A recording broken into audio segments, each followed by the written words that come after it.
So what's going to happen if I catch fire at a European Tour venue?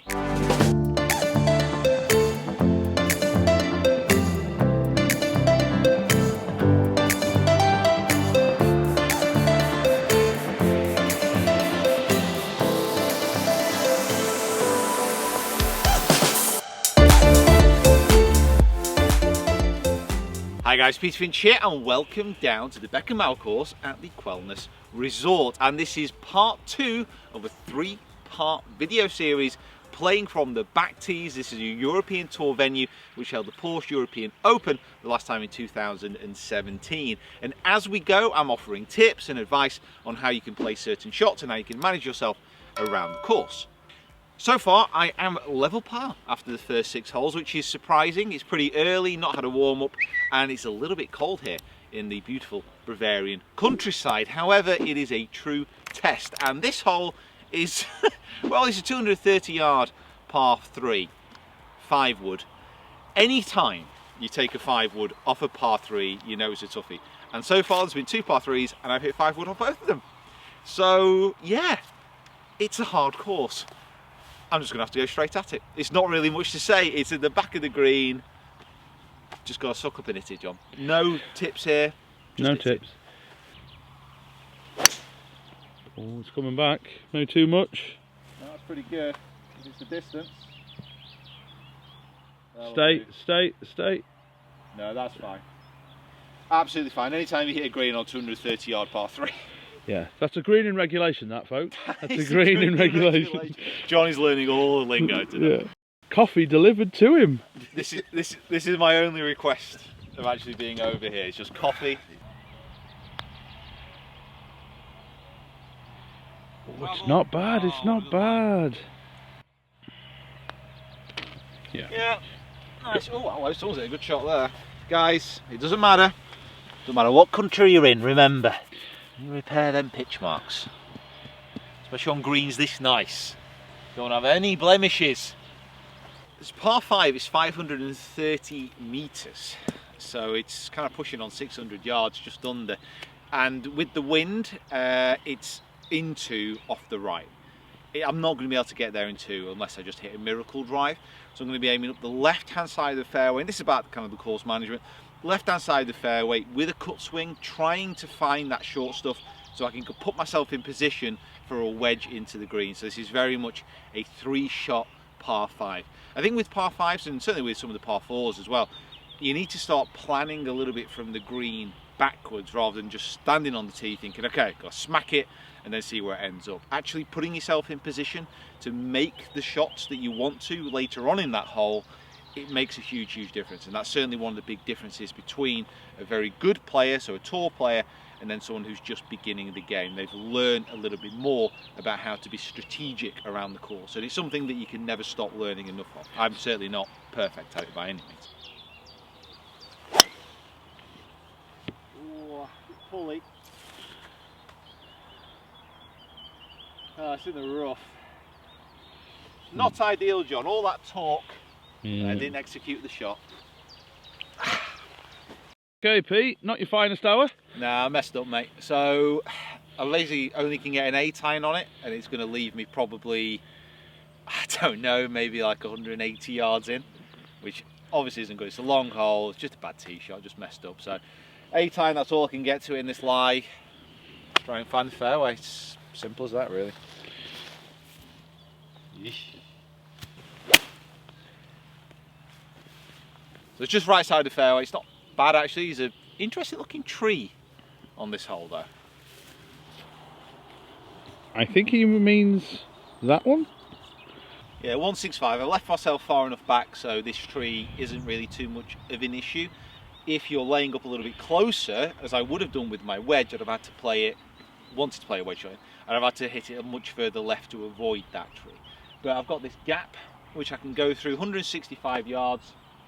A little bit into the wind, it's going to hit a knockdown 6.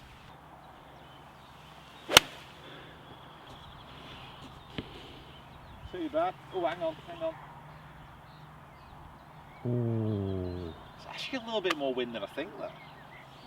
It's alright, it's just short left, but it kind of stalled a little bit in the air. more than I expected. It's one thing I need to get used to with these irons as well. They're a bit higher flighted. Still getting used to it. I'm used to seeing it a lot lower, but oh well. So just missed a little bit short, but this is something that I've seen a lot at this course so far. Very much a raised green at the front with a runoff. So I've got to hit a chip which gets past this bank, because with the weather as it is at the moment, it's not going to be consistent the way it's going to be bouncing up, because it's slightly soft, so it could check quite quickly. So I've got my lob wedge, and I'm going to have to be super precise with the strike. Now, something that I've been working on, and something which you guys can give a go as well, is as you're taking that club away, just try and keep it a little bit more on the outside of the hands. You can go a little bit more inside, and you can get shallow and hit up. But what I like about keeping it on the outside of the hands is that you can keep it there, then turn the body through using the bounce a little bit more, and you don't have to rely on a little bit of hand action coming through if you come a little bit too much from the inside. So it's more of a body dominated type of chip shot. So just a little bit on the outside of the hands, turning through, nice nippy strike, that's what we're after.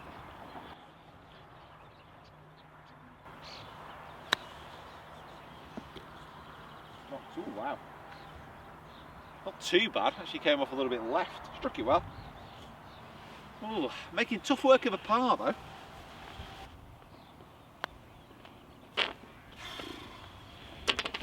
Made hard work of it, but after that tee shot, you've got to be happy with that, really. Yeah, I mean, I can't really complain. It was just bad tee shot, and as soon as that came off, then I was behind the 8 ball. Is that the right way to say? Behind the 8 ball? 8 ball, yeah. I'm not a great pool player, to be honest. No. And this is no, you're not. And it's a completely different sport. Yeah. So yeah, not ideal, but listen, it's just one of those. Move on, try and birdie in the next. Another long hole. I'm going to take my target. There's a bunker on the right hand side, which is a fair distance away. I don't think I'm going to be able to reach that today, so I'm going to whack a driver straight at that. The wind's off the right, so hopefully if it's going to affect it, it's going to draw it back into the centre of the fairway. If not, it's just going to stay on line with that and be absolutely fine. Sound easy? Does. Wind has picked up though. It has, hasn't it? Ooh. Oof. Came right out of that one. That wasn't a very good swing. Great. It's just okay, but there's actually out of bounds, right? I didn't think I was going to hit it that far right, but it's the left-hand side of the path, so it should be okay. That was not a very good shot, that. Oh dear. Just slightly in the rough, Pete. Yeah, it's not a great tee shot, but it's carried far enough. I've only got 130 yards left in. There's water all around the front of the green and to the left, so the pin central, it's not too much of a dangerous pin position. So even though it wasn't a great tee shot, I've still got the chance to attack. So it's a wedge, straight at it. Not had a birdie yet so far. It's all been pars. Boring, really, but steady. Boring but steady. I don't mind boring but steady. It's fine. Yeah, a little bit left of the pin, but nice and safe. Easy game, eh? Easy game.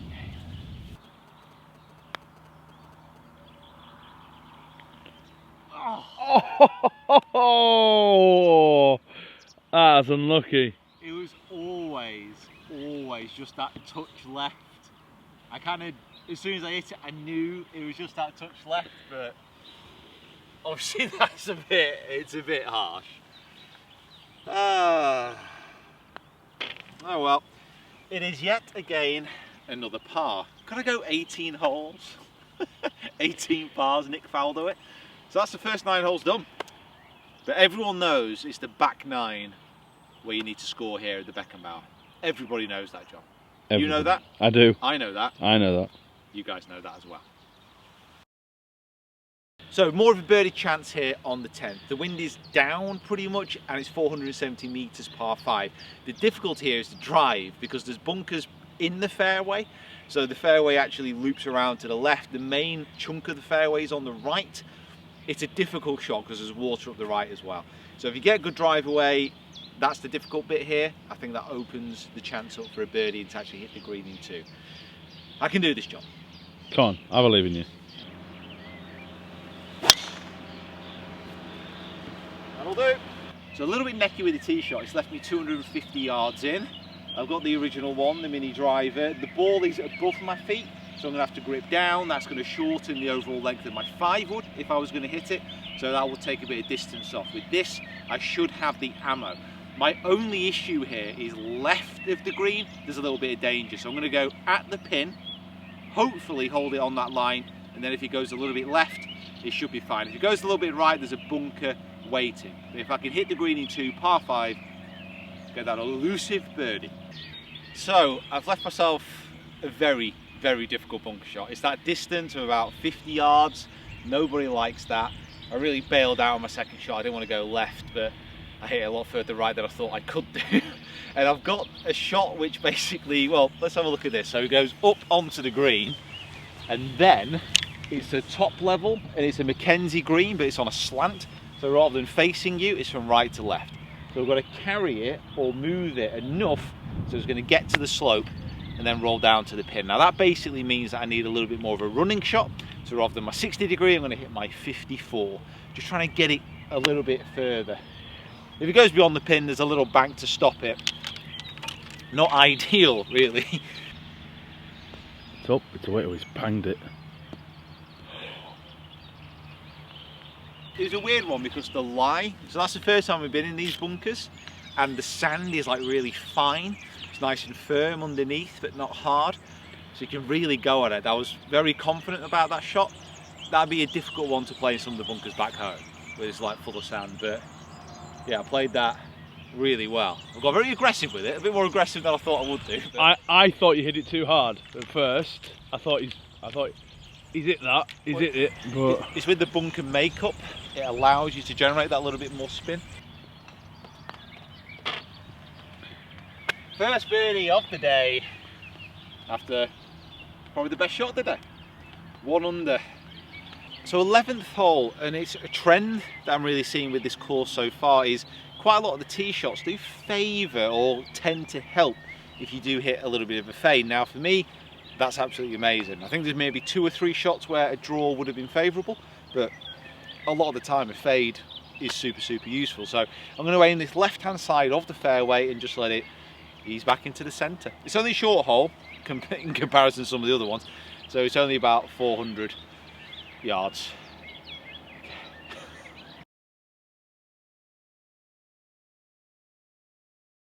So 95 yards left. Actually, I would say my best drive of the day as far as shape and strike wise goes. Left me in a perfect position, and 95 yards is a full 54 degree wedge for me.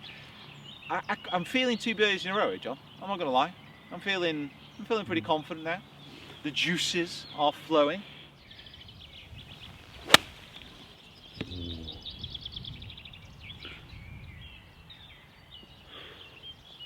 Oh, distance-wise is good. I've somehow managed to push it 5 yards right with a wedge. You've pushed it a few times today, though. It's been. I'm disgusted with myself, John. Okay, well that's probably a bit harsh on yourself. I was just going to say, minor tweak was maybe what I was going for.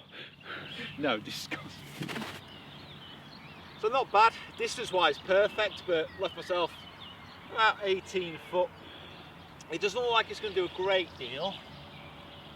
Just a touch right to left, just a touch, just a smidge, a whisper of right to left. Or maybe not, it's half a cup, but it's going to move right to left. Come on, 2 in a row, 2 in a row, 2 in a row, 2 in a row. Let's catch fire.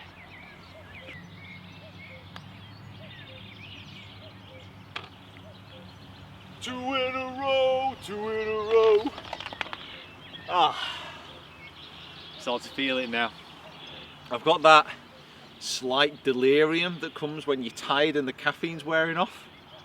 I'm kind of like a bit. I found my sweet spot for golf. Perhaps not. However, it's 2 under. Last hole of this part is the 12th. Let's see if I can get it to 3 and stay awake, not collapse. So final hole of this part is the 12th, and it's 520 meters. So it's another long one, and it's tight. It is so tight down there. It's a big sweeping dog leg from left to right according to the course planner. Obviously never played here before. So it's just an accurate drive and try and get home with the second. I don't think there's any water on this one. I don't think so.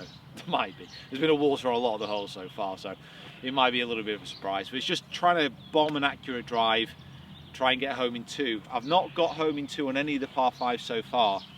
Lengthwise, just a little bit long, and difficulty-wise, quite tough. So this is the one, John. To do this for you. Peter has hit a shot in just the right place to get it through this gap. Yeah, I mean, just check this hole out. It's crazy. So I was looking at basically this big loop. I didn't realise how extreme it was. There is water in front right, so obviously this is the impediment if you are a long hitter to try and actually go for the green in 2. I've got to be honest though, it's one of those holes where actually going for it seems a little bit simpler than laying up. It's such a difficult kind of design. I've got 2, 3, 6 left of the pin, and yeah, it's going to hit a 5-wood and go at it. What a weird, funky designed hole.